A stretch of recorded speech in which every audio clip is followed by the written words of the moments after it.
En nombre del Padre, del Hijo y del Espíritu Santo. Santa María de Ferreira, ayuda a nuestra fe. Abre nuestro oído a la palabra para que reconozcamos la voz de Dios y su palabra. Aviva en nosotros el deseo de seguir sus pasos, saliendo de nuestra tierra y confiando en su promesa. Ayúdanos a dejarnos tocar por su amor para que lo podamos tocar en la fe.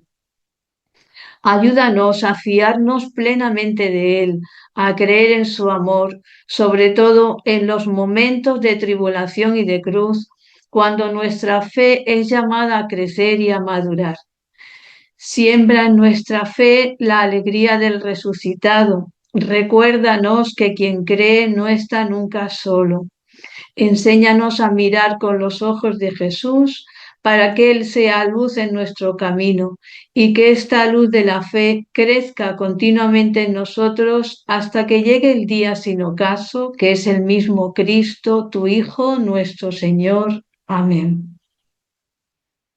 Bueno, pues el centro de la clase será el Salmo 23, que se conoce como El Señor es mi pastor, aunque yo lo titulo en el comentario que tengo hecho, Tú vas conmigo, nudo de oro de la vida. Martini también lo titulaba Tú vas conmigo, quizás porque solo la imagen del pastor no es la que aparece en el Salmo.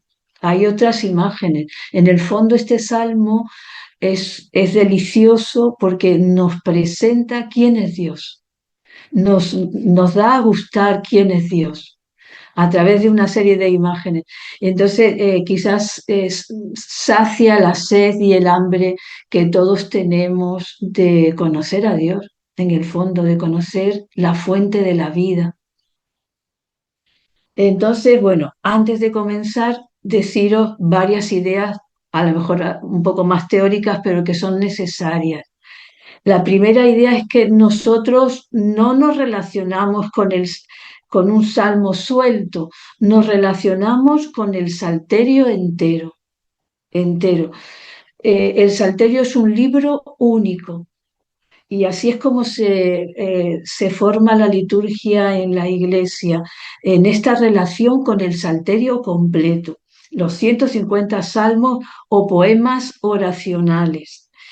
Y necesitamos por eso leerlos y conocerlos de principio a fin, para extraer el mensaje que nos quiere transmitir, porque completo, completo el mensaje no está hasta que no llegamos al 150. Ahí es donde se nos ha manifestado, se nos ha transmitido todo lo que los orantes de esos siglos, hace muchísimos, experimentaron y quisieron transmitir. Los expertos dicen que las hermandades judías, se llaman así, de salmistas, que aún hoy existían con mucha fuerza en el tiempo de Jesús, pero que aún hoy existen estas hermandades, recitan el Salmo 1 el primer día de la semana y llegan como muy tarde al Salmo 150 en la mañana del sábado. Es decir, el libro de los salmos han acompañado todas las vicisitudes de la vida durante la semana al pueblo de Dios, que no puede caminar sin este manantial. Es el manantial de la vida, no pueden vivir sin él. Por eso no se despegan de él durante toda la semana. Y los Hasidín, o los llamados piadosos judíos, recitan de memoria los 150 salmos todos los días ante el muro de las lamentaciones. Fijaos qué relación tan cercana, tan entrañable, qué amor por las oraciones que han recibido de sus padres, ¿eh? Estos 150 salmos. Y no recitan uno suelto, lo recitan todos, porque en el conjunto de los 150 salmos aparece quién es Dios. Esta es la primera idea de la clase de hoy, que, bueno, aunque es sabida, yo creo que para que se nos vaya quedando más grabada tenemos que repetirla y repetirla y repetirla, hasta que ya vaya formando parte de nuestra vida de oración. La segunda idea es que las oraciones, que son los salmos, nos traen palabras en las que Dios nos habla. Y yo eso quizás que lo subrayaría. Dios nos habla a través de estos poemas. Podemos decir por eso que estos poemas son voz de Dios para el creyente. Entonces, yo quiero escuchar a Dios en toda la Biblia, ¿no? Pero en los Salmos es un lugar privilegiado, ¿no? Donde Dios me habla. Es, por tanto, lugar de encuentro y diálogo de Dios con los hombres que oran con un corazón sincero.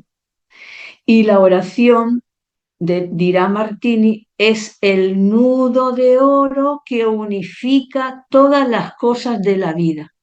La vida tiene muchas dimensiones, muchos apartados, pero ¿qué es lo que unifica mi vida entera como un hilo de oro para que todo recobre sentido y yo cuando me extravíe del camino sea reorientada hacia Dios? Pues es la oración. Y la oración alimentada siempre por la palabra de Dios y por los salmos.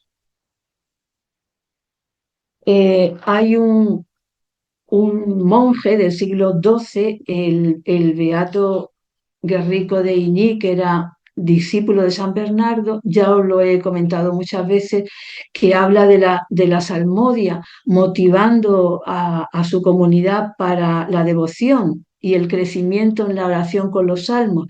Y dice, vosotros sois los que habitáis en los jardines, los que día y noche meditáis la ley del Señor. Cuantos libros leéis, otros tantos jardines recorréis. Fijaos, para este monje los salmos son jardines. Cada salmo es un jardín diferente. Hay algunos expertos que también hablan de los diferentes odres. Cada salmo, todos los salmos son agua de Dios, pero cada salmo tiene una forma diferente, es un odre diferente, uno más ancho, otro más estrecho, otro más largo, otro más corto, cada uno con su forma propia, no pierde la individualidad propia de una composición única, pero está unida a todo el salterio por ser agua de Dios para nosotros. Este monje sigue diciendo, cuantas más y más elegís, otros tantos frutos recogéis. Por eso es bueno no recitar los salmos de memoria y automáticamente, sino quedarte con algo, una máxima, un verso, algo que te haya tocado el corazón, porque eso es el fruto de haber estado orando con el salmo. Saboréalo, escrútalo, profundiza en ese verso, te ayudará a vivir. No sin verdad, sigue Guerrico de Iñí, pensáis tener la vida en ellos, vosotros que no buscáis en ellos sino a Cristo. Vosotros que recorréis los jardines de las Escrituras, no queráis negligente y ociosamente pasar de modo superficial por ellos, escrutando cada cosa como abejas diligentes que sacan miel de las flores, recoged el espíritu de las palabras. Es no lo contrario de la aceleración que nuestra sociedad propicia. El poder entrar a orar con los salmos es entrar en un remanso, en un sitio donde las aguas van tranquilas, donde el corazón deja la aceleración para atender el oído del corazón, abrirlo a la voz de Dios que resuena. Hay montones de imágenes para hablar de los salmos, pero el Catecismo de la Iglesia utiliza en el número 2588 una imagen preciosa. Dice, los salmos son el espejo de las maravillas de Dios en la historia de su pueblo y en las situaciones humanas vividas por el salmista. Por lo tanto, si ese es el espejo de las maravillas de Dios, las maravillas que realiza en mi vida las veo reflejadas en ese salmo. Aunque con otras palabras yo podría añadir mi propio verso, el de mi vida, el de cómo yo veo que el Señor pastorea mi vida. Porque el Salmo 23 nos va a presentar que Dios es un pastor de acuerdo a la experiencia que el orante tenía de Dios. Y en otro número del Catecismo, en el 2697, dice, la oración es la vida del corazón nuevo. El corazón nuevo, el hombre nuevo, el que ha vivido la Pascua, el que ha muerto con Cristo y ha resucitado con Él, este corazón nuevo tiene una vida, que es la oración. Y continúa el catecismo, y un frecuente despertar la memoria del corazón. Los salmos nos van a ayudar a este despertar el corazón a Dios. La memoria Dei, tan importantísima, ¿no? en el monacato, pero es propia del cristiano, de todo bautizado, el recuerdo de Dios. El continuamente pararte durante el día, no hace falta que estés siempre en una celebración, durante el día, en tu jornada, pararte y recordar, el Señor es mi pastor, nada me falta, y hago un recuerdo de Dios, y en ese momento hago presente su pastoreo, que no me ha abandonado en mi vida, y de esa manera el corazón va despertando a escuchar lo que Dios quiera decirme, etc. Bien, así que la segunda idea era Dios nos habla, ¿no? Pues la tercera idea de la clase de hoy es la concatenación. Hay un autor alemán que inició una senda de estudios bíblicos que señala la afinidad de contenido, y esto es la concatenación, la afinidad de contenido e ideas entre salmos contiguos vinculados unos a otros por palabras claves que sirven de enlace. Así que si alguien nos pregunta cómo que están concatenados los salmos, no están puestos al azar ni que cayeron así por casualidad. Hay una intención del autor, y es presentarnos el grito del orante y la respuesta en el siguiente salmo y en el otro y en el otro a ese grito y a esa pregunta primera. Ahora lo vamos a ver, en un ejemplo se ve mejor, pero os lo repito para que se os vaya quedando la afinidad de contenido e ideas en salmos contiguos entre sí, mediante palabras claves. En los últimos años, esta senda que se abrió hace mucho tiempo en Alemania se ha reavivado en la investigación, viendo la afinidad de los salmos colindantes que contribuyen a la apreciación del salterio como un todo, como si fuera, ya lo dijimos en otra clase anterior, un santuario, el salterio, en el que caminamos de salmo en salmo recorriendo la morada de Dios. Así que detrás de estas letras escritas está Dios, que está deseando encontrarse conmigo para hablarme, para sostenerme, para consolarme, también para preguntarme y para interpelarme.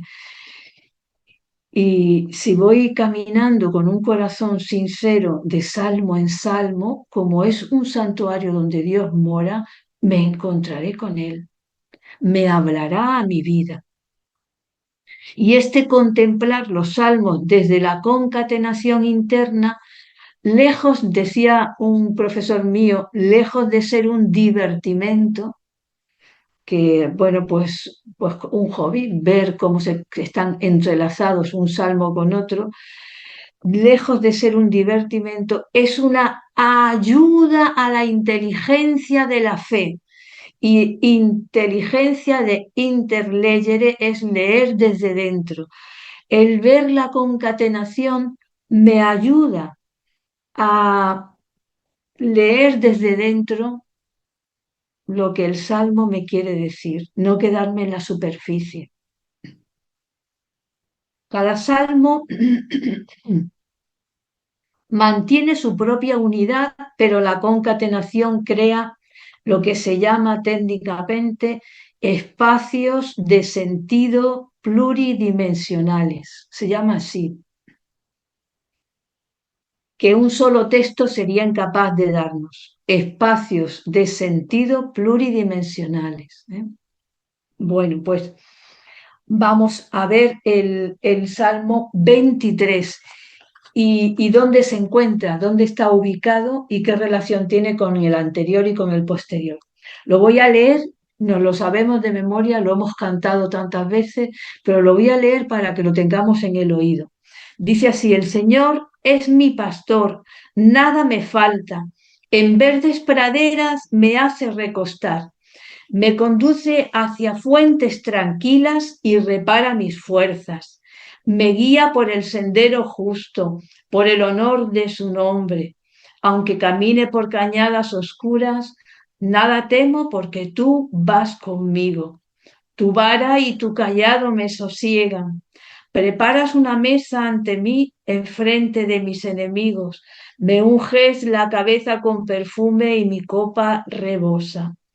Tu bondad y tu misericordia me acompañan todos los días de mi vida y habitaré en la casa del Señor por años sin término.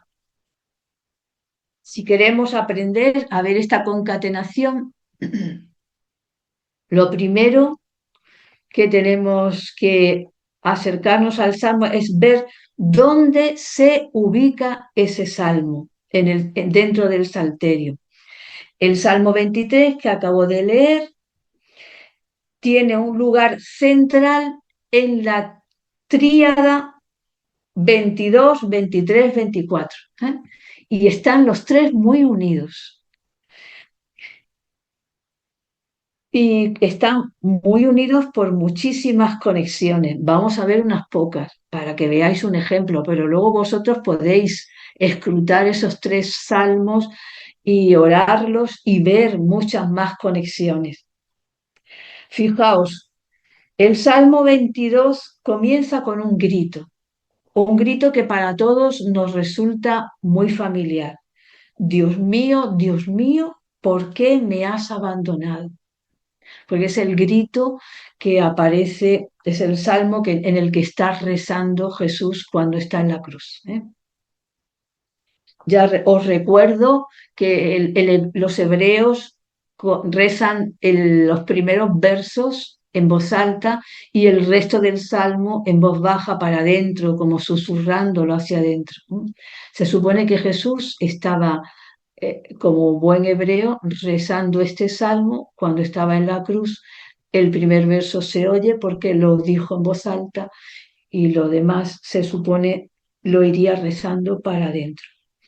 Grito que al inicio del salmo abre un camino de oración que se va a continuar en el 23 y en el 24 y vamos a verla, vamos a ver este camino.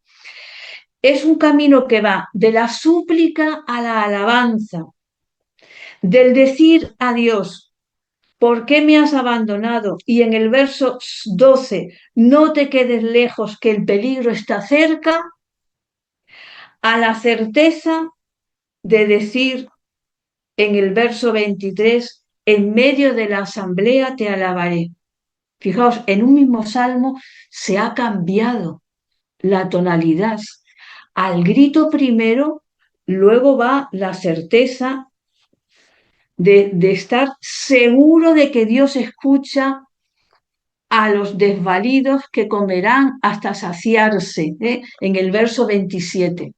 Fijaos, el verso 1 del Salmo 22 era Dios mío, ¿por qué me has abandonado? Y en el verso 27, los desvalidos comerán hasta saciarse. Es el mismo orante el que está orando. Y sin embargo, la oración ha ido cambiando. A este desgarrador grito del comienzo del Salmo 22 le responde el Salmo 23 con la oración confiada: el Señor es mi pastor, nada me falta. Al Dios mío, ¿por qué me has abandonado? Responde esta otra experiencia: el Señor es mi pastor. Es la forma de orar, ¿eh?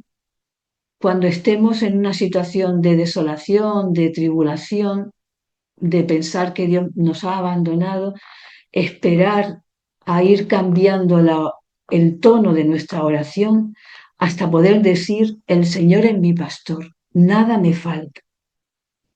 Y esto porque el salmista tiene una experiencia que aparece descrita en el Salmo 24, al comienzo, en el verso 1, que es el siguiente de la tríada: del Señor es la tierra y cuánto la llena. Es decir, no hay otro dueño. Él es mi pastor, nada me falta, porque del Señor es la tierra y cuánto la llena. Él es el Rey de la gloria, dirá el verso 10. ¿Veis cómo se ha trazado un camino? Aparece una súplica al principio y conforme han ido pasando el 23 y el 24, van apareciendo otras experiencias que sostienen en el sufrimiento. ¿Cuál sostiene? La experiencia de que el Señor es el Rey de la gloria. Él tiene poder.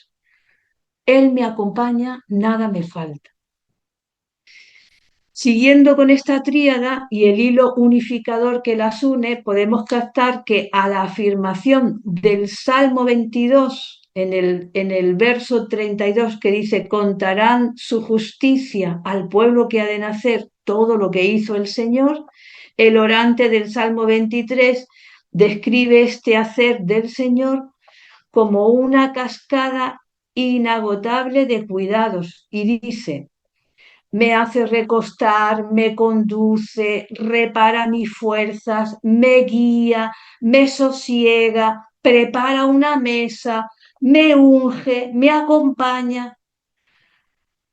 Es un desplegar en el Salmo 23 lo que solamente se ha nombrado en el Salmo 22.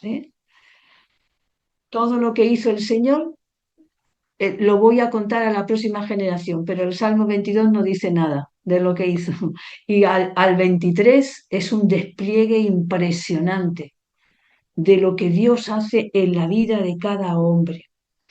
Y ante esta solicitud amorosa del pastor, el orante del Salmo 24 ruega por 2 veces: portones, alzad los dinteles, que se alcen las antiguas compuertas, va a entrar el Rey de la Gloria. Como diciendo que ninguna puerta esté cerrada a este Rey pastor que trae la vida.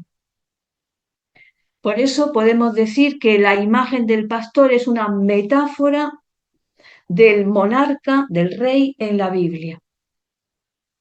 Su gobierno para el pueblo de Israel no es un gobierno como el del faraón, como el de los emperadores de Asiria, de Mesopotamia. El gobierno del rey de Israel es un pastoreo, no un dominio tiránico. Y el orante del Salmo 22 lo atestigua diciendo: del Señor es el reino, Él gobierna a los pueblos. Pero ¿cómo los gobierna? Los conduce hacia fuentes tranquilas, etc. Le va a contestar el Salmo 23 cómo es el gobierno de Dios.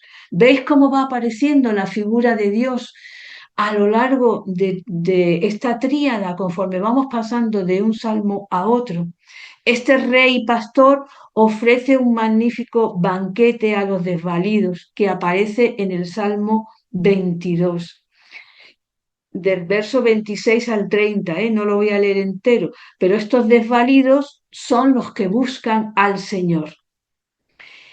Y este banquete a los desvalidos se transforma en el banquete con unción perfumada y con vino rebosante del Salmo 23.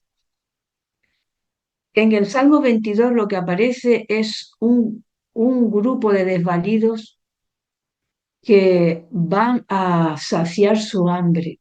Y en el Salmo 23 la experiencia del orante, que es que el Señor es su pastor y ha preparado una mesa ante él. Por eso eh, la mesa preparada tiene un vino rebosante donde nada falta porque Dios fundó la tierra sobre los mares, como dice el Salmo 24, y todo lo suyo es de sus ovejas.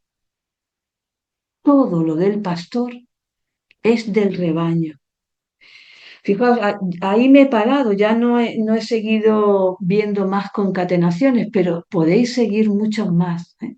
De manera que veáis como un camino trazado del Salmo 22 al 23 y al 24, con el que podemos orar a la vez y con el que podemos ir descubriendo quién es Dios. Después, otra idea importante es deciros que hay dos anuncios en la tríada 22, 23 y 24. Si nos detenemos en el tejido interno de estos tres salmos, descubrimos que hay dos anuncios en el Salmo 22 que luego va a resonar en el 23. El primer anuncio es en el verso 23, contaré tu fama a mis hermanos, que también se traduce por tu nombre, contaré tu nombre a mis hermanos. Y en el verso 32, contaré su justicia al pueblo que ha de nacer. Por lo tanto, hay un anuncio del nombre de Dios y un anuncio de su justicia. Justicia y nombre aparecen también unidos en el Salmo 23, que dicen lo que anuncia el orante a la asamblea.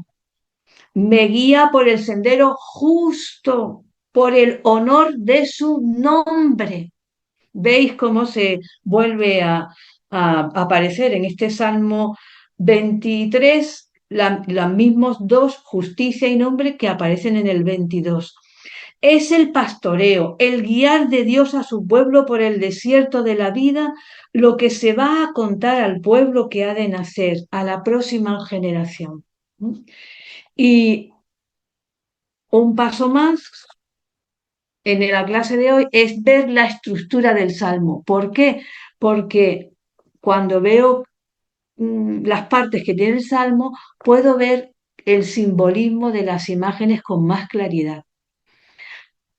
Por lo tanto, en esta oración del Salmo 23, podemos ver que es una oración de confianza individual estructurado por dos escenas. Los cuatro primeros versos, la escena del pastor, y el verso 5 y 6, lo que se llama la escena del anfitrión o del padre de familia. El salmista describe la experiencia del camino con Dios mediante imágenes tomadas de la vida cotidiana en Israel, el pastoreo y la hospitalidad en la mesa. Dios es el pastor que guía a las ovejas a la seguridad del redil y al refrigerio de los pastos, y este pastor, a partir del verso 5, se transforma en el señor de la casa, en el anfitrión, pero ya a medida que vayamos viendo las imágenes, nos daremos cuenta de que no estamos en una casa. Esta mesa no es una mesa de la casa. Ahora vamos a ver por qué. Se transforma este pastor en el señor de la casa o el anfitrión que invita a su abundante mesa. La mesa en la escritura es símbolo de la sabiduría que alimenta el corazón. Por eso Jesús siempre que se sienta con sus discípulos está instruyendo, está hablándole, les está dando el alimento de la sabiduría y la participación también de la vida litúrgica. En Israel también la mesa es símbolo de la liturgia. La iglesia primitiva aplicó este salmo a Cristo, buen pastor y anfitrión que invita a su mesa pascual a sus discípulos. Pero hay dos imágenes elocuentes que tenemos que ver. La del pastor y la del anfitrión y la copa, para que veamos cómo nos presenta este salmo a Dios. Para un semita, el pastor es sobre todo el compañero constante de viaje, para quien las horas, los riesgos, el hambre, la sed del rebaño son también suyos. Él pasa por la misma hambre y por la misma sed. Esta compañía del pastor da certeza y seguridad al rebaño. Y en este sentido, Dios es el que hace suyas nuestras fatigas. Es como si el orante quisiera decirnos con este salmo: fíjate, Dios camina contigo. Hace suya tu sed y carga con ella. Hace suya tu hambre y la va a saciar. Y con su presencia, dice Martini, rompe el aislamiento solitario de las tinieblas que no dejan avanzar en el camino. Por eso, aunque camine por cañadas oscuras, ¿no?, ese aislamiento de una cañada oscura en la que estoy ahí solo, no temo porque tú vas conmigo. Esto lo repetirá mucho Benedicto XVI, ¿eh? El que ora nunca, nunca está solo, aunque vaya por cañadas oscuras, porque tiene la compañía del pastor. Hay en estos primeros versos del Salmo una clara alusión a la salida de Egipto. Esto ya de acuerdo todos los especialistas. Y al éxodo por el desierto. Está como vibrando ahí latente detrás el éxodo del pueblo de Israel, donde Dios guía a su pueblo, fue el pastor que los guió por el desierto, les condujo hacia fuentes tranquilas, reparó sus fuerzas con el maná y las codornices, etc. Y es como si el salmista quisiera decirnos, llamarnos a la fe. Y en tu vida también. En tu vida, aunque sea un desierto, Él va por delante. Muchos autores ven en la expresión me guía por el sendero justo una alusión a las 10 sendas del Decálogo, dado en el Sinaí, mientras el pueblo atravesaba el desierto hacia la tierra prometida. Estas 10 sendas no son 10 losas que caen sobre el pueblo, sino la forma común, dirá Benedicto XVI, la forma común de un orden de vida para el pueblo de Dios, lo que configura al pueblo como rebaño de Dios.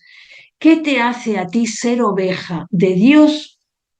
Las 10 sendas del Decálogo, los 10 mandamientos, te van dando forma a tu vida.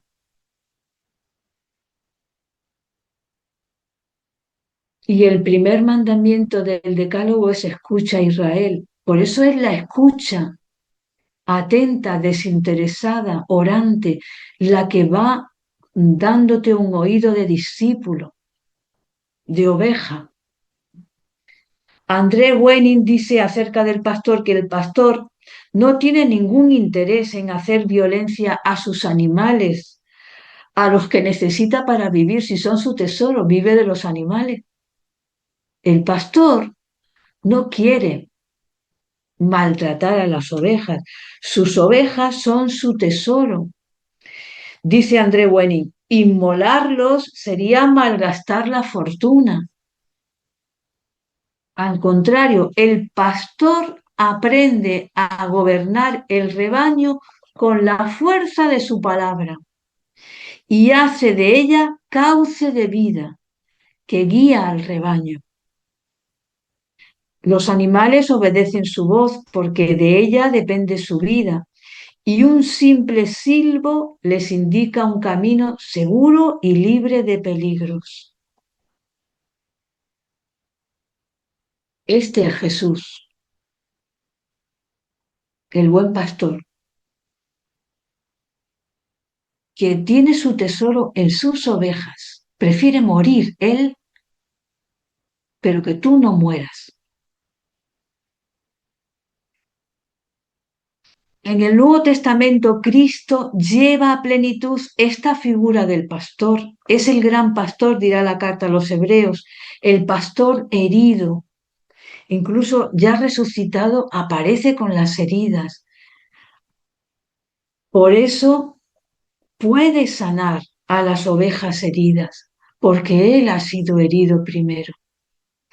Es el buen pastor, dirá San Juan, enviado a las ovejas perdidas. Jesús es el pastor manso y humilde que acompaña con su bondad y su misericordia a las ovejas. Todos los salmos se cumplen en Jesús, en Jesucristo. Todos, pero este de una manera especial. Es como si fuera un lienzo en el que aparece su rostro. Así muestra a toda la humanidad el verdadero rostro de Dios, pastor compasivo, que busca a las ovejas perdidas, las alimenta, las sana, las guía, repara sus fuerzas, dirá el Salmo 23. Literalmente repara el nefes, es el alma, repara el alma de las ovejas, el alma de la iglesia, el alma, el aliento de vida de cada uno de nosotros. Posibilita que las ovejas tomen aliento y vivan. Y ante semejante Dios capaz de devolver la belleza vital del alma de cada orante, la confianza es total en la certeza de que tú vas conmigo, tú vas conmigo. La presencia de Dios pone en fuga el miedo que el hombre tiene de las tinieblas, de las cañadas oscuras, etc. En ellas el ruido de la vara del pastor en el suelo marca los pasos del pastor y da seguridad a las ovejas. Bueno, y no me quiero parar demasiado ahí porque vamos a pasar a la segunda parte, la imagen del anfitrión y de la copa, que son importantes, ¿eh?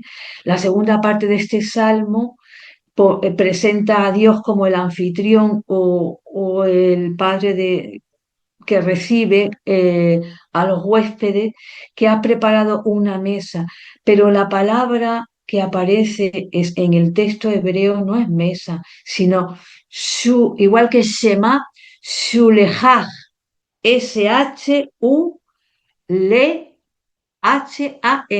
Shulehach, que indica la piel del camello que los beduinos extienden bajo la tienda para comer la comida y la bebida. Prepara un shulejá para mí, es decir, una tienda donde hay una piel de camello para poder comer. Por tanto, no estamos en una casa con paredes, sino en una tienda del desierto. Dios prepara una tienda con un shulejat, una piel de camello para acogerme.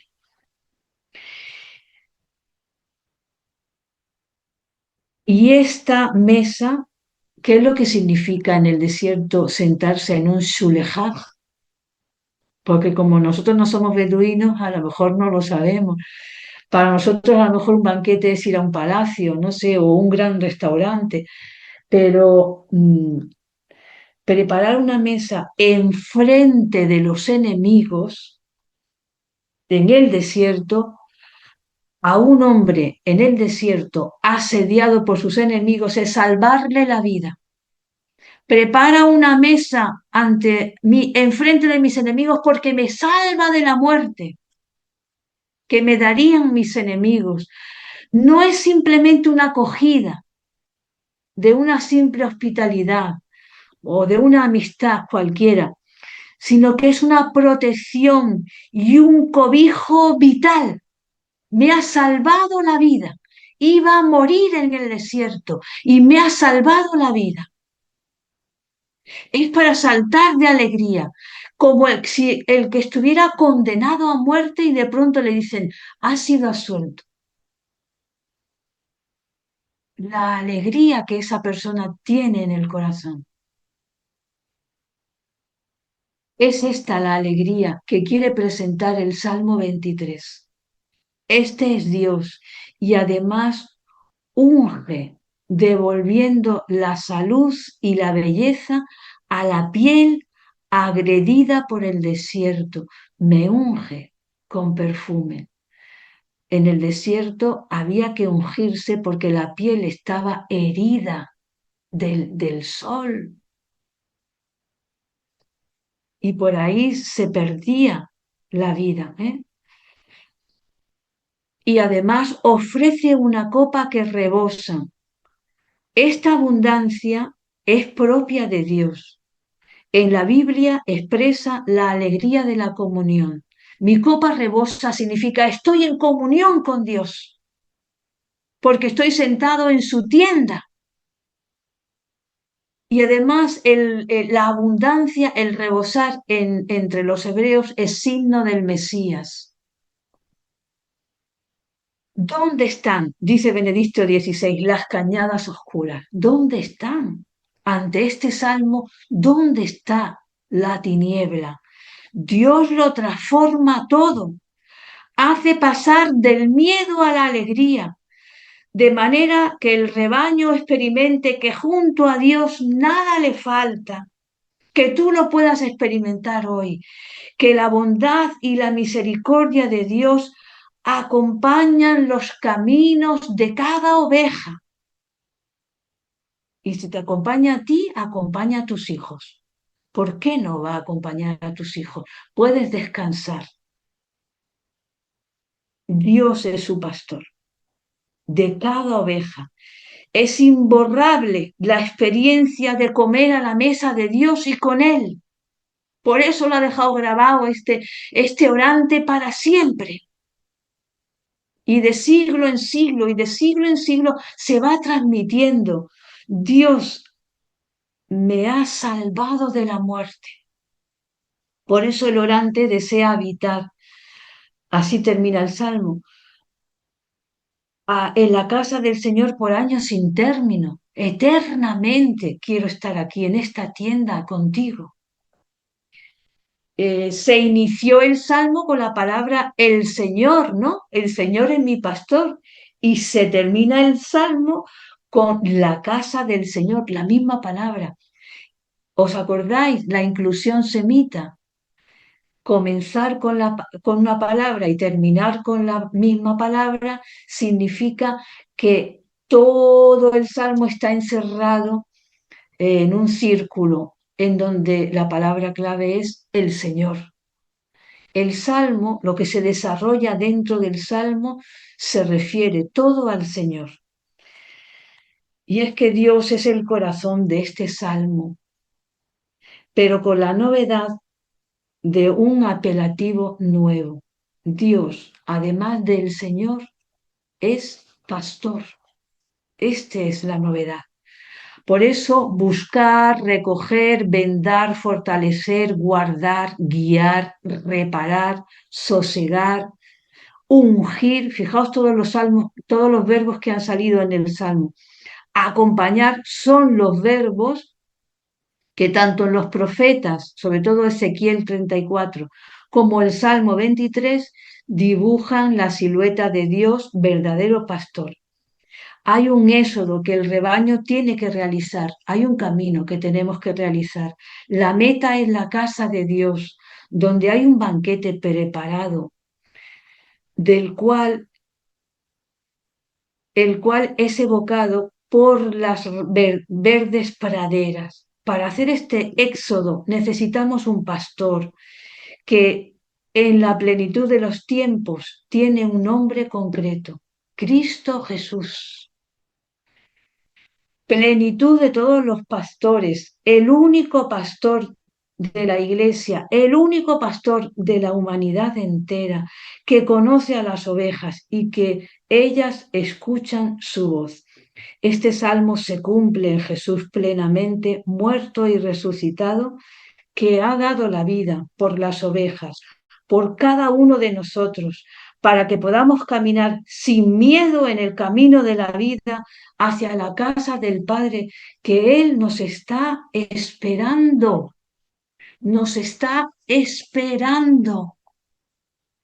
con la mesa preparada y con la tienda abierta. Por eso, en la clase de hoy vamos a terminar con esta oración que compuse para este salmo, para finalizar la clase de este salmo en su momento, y con esto finalizamos. Pastor hermoso, pastor bello y bueno, descanso y reposo de las ovejas. Tu radiante belleza está en el amor con que te entregas a la muerte por cada oveja. En tu custodia paterna hablas al corazón de cada oveja para proteger y rescatar todo amor herido, toda fragilidad abrumadora y devolver la agilidad sobre tus hombros y la alegría de saberse buscado y amado intensamente. Creo en ti, pastor solícito, que continuamente das belleza a nuestro corazón con la luz de tu palabra, el perdón de Dios y el pan de la vida. Despertad, ovejas, saltad de gozo. No somos un rebaño para el abismo. La muerte no es nuestro pastor, ni nuestra morada es la tumba. Sí, habitamos la herida de nuestra menesterosidad e indigencia, pero nuestro Dios es el pastor herido que vence la muerte con el cayado de la cruz. En las tinieblas, disueltas nuestras seguridades, nos lamentamos diciendo, ¿quién nos guiará por una senda llana? Y una voz coral nos responde, el Señor, pastor bueno, Él nos guiará. Que tu belleza atraiga la peregrinación de los pueblos y todas las gentes digan, venid, subamos al monte del Señor, a la casa del Dios de Jacob. Andaremos por sus sendas y tu belleza salvará al mundo. Amén. Aleluya. Y finalizamos aquí la clase del Salmo 23 y la concatenación, aunque haya habido un poquito de teoría.